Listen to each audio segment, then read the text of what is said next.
The Bear with the Hare. The sun was not shining. The rain, it was pouring. So we sat in the house, and that time was so boring. I sat there with Sally, playing board games all day, and I said, how I wish there were more here to play. I'm sick of lost cities, Schotten, Totten, and Hive. I'd rather play games that can hold up to 5. 2-player games are a fine exhibition, but Sally's not really the best competition. And then something went knock. How that knock was a shock. He came through the door, and it gave us a scare. We looked, and we saw him. The bear with the hare. And he said to us, "You have no need to despair. I heard you were looking for more to join in to your game-playing sessions. So let us begin.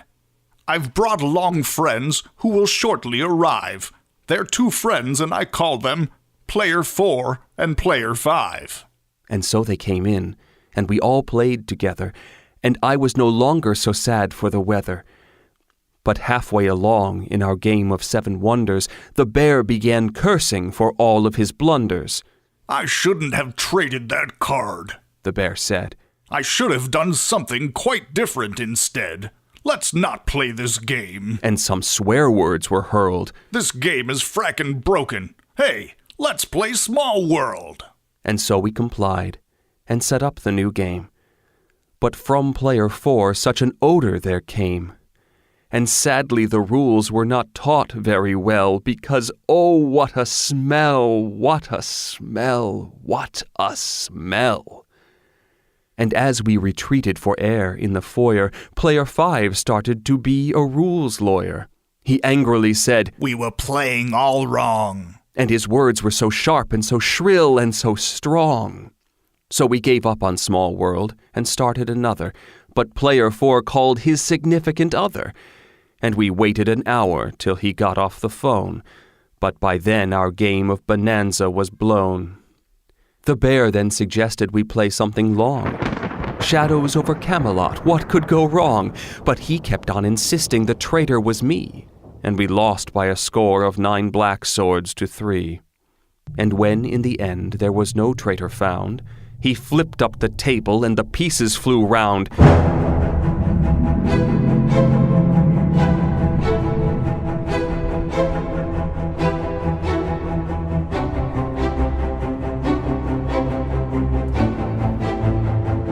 He said, "This is dreadful. I hate co-op games. I throw them off roofs and I burn them in flames." And then with the zeal of a devilish Tasmanian, he forced us to play Trading in the Mediterranean. But all through that game he was locked in paralysis, unable to suitably solve his analysis.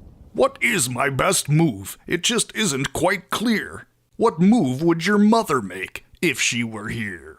And while he was questioning what piece to move, our fish said, "I must say, I do disapprove. These gamers should not be invited to stay. These gamers should not be invited to play. They murder your fun and they make you all squirm. They're almost as bad as that guy, Ryan Sturm." Now I'm not accustomed to hearing my fish, so I felt it crucial to honor his wish.